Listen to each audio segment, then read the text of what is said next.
the county office, the county superintendent is required to receive from all of the local districts, 12 or 13, report on the delinquents or the issues of juveniles in every area.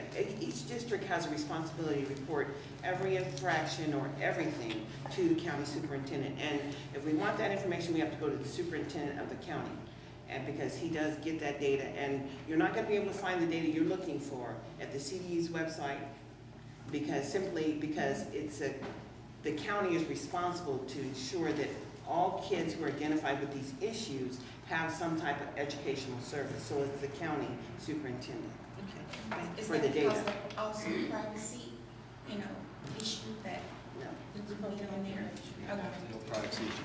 Now the first question, I believe, in my own personal opinion, before we meet with anyone, I think we have to first, like I said, do our own work, because,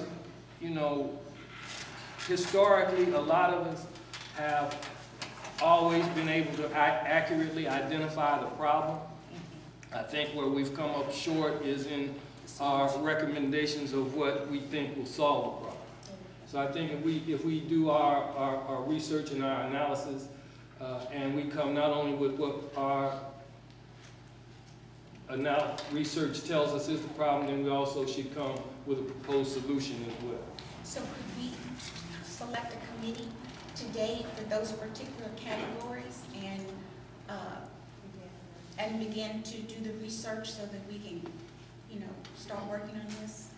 That could be one of the recommendations that comes out of this. Okay, hold on.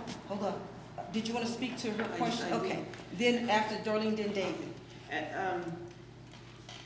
one time, when NCLB first came out and the African American Advisory Committee was really meeting, and Sweeney kind of like divided us all up and kind of conquered us by meeting with certain people. But we were on top because we knew exactly what was happening in our county as far as service providers and who they were.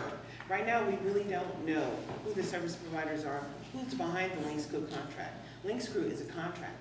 It's someone who owns a contract who is providing services. And up until 2 years ago, they had never sent one African-American child to college.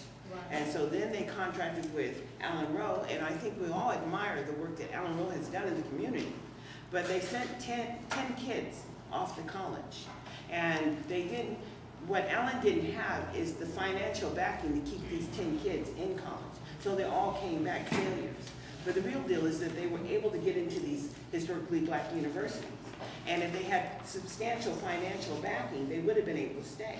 But because they had not, they came home. And so it was like a failure, and it represented a failure on what Allen has had the ability to do. But Allen has graduated thousands of African-American children here in the state of California, and they've come back with credentials. But for these 10, that the Lynx Crew was trying to document that they could have some success in sending African-American kids off, it was a failure because it was a failure to plan. And it was they only gave Allen $10,000 to work with these kids, but they generate $97,000 for one youth. Why humiliate him and ask him? There's nothing that he's not willing to do. He sent a youth from Oakland whose brother had got shot down, who had a .93 GPA, off to Texas Southern, University. And that child graduated with the highest of honors. And so I know that our kids can do it. That's not the issue. The issue is, are we ensuring that they're all having an equal opportunity? And we're not. So we do need to know who are the providers of the contracts for behavioral issues, because it's under this Ed Code 482, what is it? Did I write it down? 48230?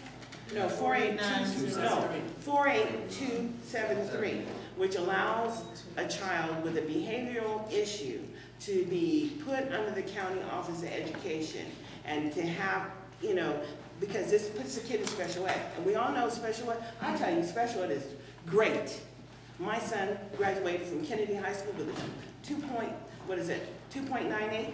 He was special ed all the way. He passed the high school exit exam for English, math, or 3.98.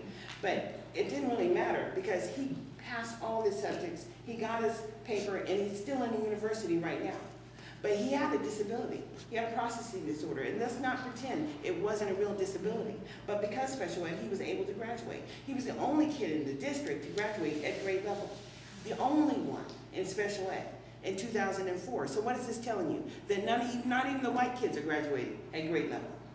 And so, but my son was able to, because I know what the federal regs say. But if you're a parent and you don't know what the federal regs say, then they'll have a hearing on you. But if you're special ed, you don't have to go through that hearing. You have the right to stay in public school with the support. But the district doesn't even have special education services anymore. They've gotten rid of all their teachers, their highly qualified teachers, simply because they have to pay them too much. And so they have new teachers. And actually the law allows them to put an intern in a program over your child for RSP, and the teacher doesn't even have to have a teaching credential at all. So what are we saying? You have a special needs student in a program where the teacher doesn't have a teaching credential, and it's allowed by law. So you can't monitor the success. You can't measure anything because nobody even knows how to target the content standards to work towards. But if you don't know as a parent what's happening, you can't do anything. And when you challenge it, the teacher goes out on stress leave. That's what happens. Next group, thank you. Next group of speakers, David Luce, Suzanne Brooks, and then DeRusso. And then Carl. My question is for the panel or for anyone in the audience that can answer it. You made mention of Ed Code 48900.